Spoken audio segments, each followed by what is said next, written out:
ನಮಗೆ ನಾಳೆ ಹುಬ್ಳಿನಲ್ಲಿ ನಮ್ಮ ಜನತಾದಳ ಪಕ್ಷದ ಕೋರ್ ಕಮಿಟಿ ಸಭೆಯೂ ಇದೆ 10 ಗಂಟೆಗೆ. ನಮ್ಮ 14 ಲೋಕಸಭಾ ಕ್ಷೇತ್ರಗಳ ಅಧ್ಯಕ್ಷರುಗಳು, ವಿಧಾನಸಭೆ ಸ್ಪರ್ಧೆ ಮಾಡಿದಂಥವರು, ಮಾಜಿ ಶಾಸಕರುಗಳು, ಹಾಲಿ ಶಾಸಕರುಗಳು, ಮುಖಂಡರುಗಳ ಸಭೆಯನ್ನು ಕೂಡ ಕರೆದಿದ್ದೇವೆ. ನಮ್ಮ ರಾಜ್ಯದ ಅಧ್ಯಕ್ಷ ಆಗಿದ್ದ ಎಚ್.ಡಿ. ಕುಮಾರಸ್ವಾಮಿ ಅವರು ಕೂಡ ಆಗಮಿಸ್ತಾ ಇದ್ದಾರೆ. ಈಗಾಗಲೇ ನಮ್ಮ ರಾಜ್ಯಾಧ್ಯಕ್ಷರು, ರಾಷ್ಟ್ರಾಧ್ಯಕ್ಷರು ನಾವೆಲ್ಲರೂ ಕೂಡ ಕೂತು ಚರ್ಚೆಯನ್ನು ಮಾಡಿದ್ದೇವೆ. ಏನು ರಾಜ್ಯ ಸರ್ಕಾರ SIT ತನಿಖೆಗೆ ಆದೇಶವನ್ನು ಮಾಡಿದೆ, ಆದೇಶದ ಸತ್ಯಾಸತ್ಯತೆ ವರದಿ ಬರಲಿ, ನಾವೆಲ್ಲರೂ ಕೂಡ ಅದನ್ನು ಸ್ವಾಗತ ಮಾಡಿದ್ದೇವೆ. ನಮ್ಮ ಪಕ್ಷದಿಂದ ಶಿಸ್ತು ಕ್ರಮವನ್ನು ಕೈಗೊಳ್ಳುತ್ತೇವೆ. ಇಲ್ಲ ಸರ್, ಈಗ ಚುನಾವಣೆ ಸಂದರ್ಭದಲ್ಲಿ ಈ ಒಂದು ಘಟನೆ ಬೆಳಕಿಗೆ ಬಂದಿದೆ. ಇದು ಚುನಾವಣಾ ಅಭ್ಯರ್ಥಿಗಳ ಮೇಲೆ ಎಫೆಕ್ಟ್ ಆಗುತ್ತೆ ಹೇಗೆ? ಮೈತ್ರಿ ಅಭ್ಯರ್ಥಿಗಳು, ಚುನಾವಣಾ ಅಭ್ಯರ್ಥಿಗಳಿಗಾಗಲಿ, ಬೇರೆ ಯಾವುದೇ ಪಕ್ಷದ ಮೇಲಾಗಲಿ, ಯಾವುದೇ ಒಬ್ಬ ವ್ಯಕ್ತಿ ವೈಯಕ್ತಿಕವಾಗಿ ಮಾಡ್ತಕ್ಕಂಥ ಘಟನೆಗಳಿಗೆ ಪಕ್ಷಕ್ಕೂ ಸಂಬಂಧ ಇಲ್ಲ, ಯಾವುದೇ ಅಭ್ಯರ್ಥಿಗಳಿಗೂ ಕೂಡ ಸಂಬಂಧ ಇಲ್ಲ.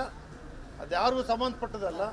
ವೈಯಕ್ತಿಕವಾಗಿ ಅವರು ಯಾರು ತಪ್ಪು ಮಾಡಿರ್ತಾರೆ ಅವರು ಮಾತ್ರ ಸಂಬಂಧಪಟ್ಟರು. ಅಂದರೆ ಈಗ ಅವರು ಶಿಕ್ಷೆ ಅಂದರೆ ತಪ್ಪು ಮಾಡಿದ್ರೆ ಶಿಕ್ಷೆ ಆಗುತ್ತೆ. ತಪ್ಪು ಮಾಡಿದ್ದಾರೆ, ಖಂಡಿತ ಶಿಕ್ಷೆನೂ ಆಗುತ್ತೆ. ನಮ್ಮ ಪಕ್ಷದಿಂದ ಕ್ರಮ ಕೂಡಲೇ ಆಗುತ್ತೆ.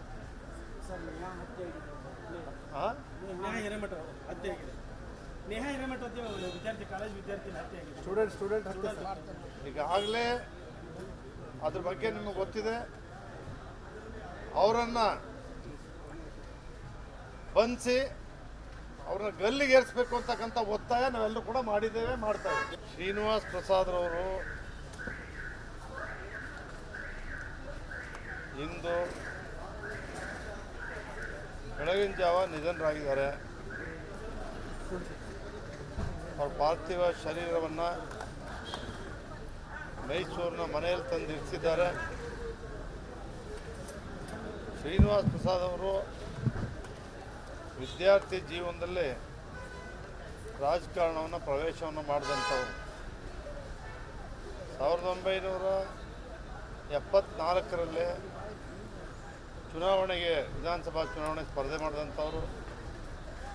77ರಲ್ಲಿ ಜನತಾ ಪಕ್ಷದಿಂದ ಲೋಕಸಭೆಗೆ ಸ್ಪರ್ಧೆ ಮಾಡಿದರು.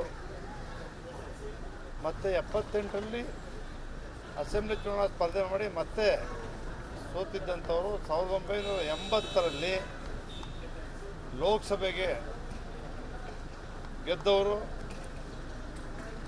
6 ಬಾರಿ ಲೋಕಸಭಾ ಸದಸ್ಯರಾಗಿದ್ದರು.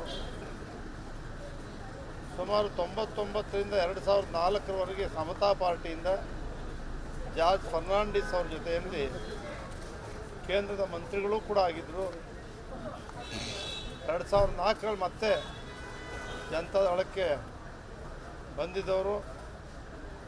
ಮತ್ತೆ ವಾಪಸ್ ಕಾಂಗ್ರೆಸ್ಗೆ ಹೋಗಿ 2013ರಲ್ಲಿ ರಾಜ್ಯದ ರಾಜಕಾರಣಕ್ಕೆ ಪ್ರವೇಶವನ್ನು ಮಾಡಿ ಸಿದ್ದರಾಮಯ್ಯನವರು ಮುಖ್ಯಮಂತ್ರಿಗಳಾಗಿದ್ದಾಗ ರಾಜ್ಯದ ಕಂದಾಯ ಸಚಿವರಾಗೂ ಕೂಡ ಅಪಾರವಾದಂಥ ಸೇವೆಯನ್ನು ಸಲ್ಲಿಸಿರ್ತಕ್ಕಂಥ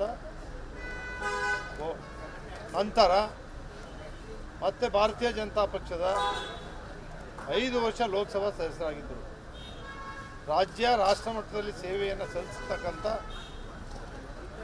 ಡಾಕ್ಟರ್ ಬಾಬಾ ಸಾಹೇಬ್ ಅಂಬೇಡ್ಕರ್ ಅವರ ದಾರಿಯಲ್ಲೇ ನಡೆದು ಬಂದಿರತಕ್ಕಂಥವರು.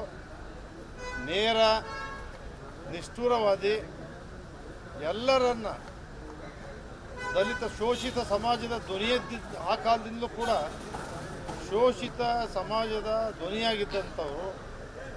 ಎಲ್ಲರನ್ನ, ಎಲ್ಲ ವರ್ಗಗಳನ್ನು ಸಮಾನತೆಯಿಂದ, ಸೌಜನ್ಯತೆಯಿಂದ ಕಂಡಂಥವರು.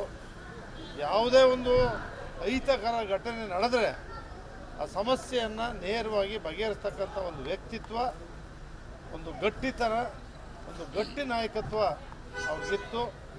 ಇವತ್ತು ಅವರು ನಿಧನರಾಗಿದ್ದಾರೆ. ಅವರ ಆತ್ಮಕ್ಕೆ ಚಿರ ಶಾಂತಿಯನ್ನು ಕೋರ್ತೇವೆ. ಅವರ ಕುಟುಂಬ ವರ್ಗಕ್ಕೆ, ಅವರ ಸಾವಿರಾರು ಅಭಿಮಾನಿಗಳಿಗೂ ಕೂಡ ಆ ದುಃಖವನ್ನು ಭರಿಸ್ತಕ್ಕಂಥ ಶಕ್ತಿಯನ್ನು ಆ ದೇವರು ಕರುಣಿಸಲಿ ಅಂತೇಳಿ ಪ್ರಾರ್ಥನೆ ಮಾಡಿ. ಸರ್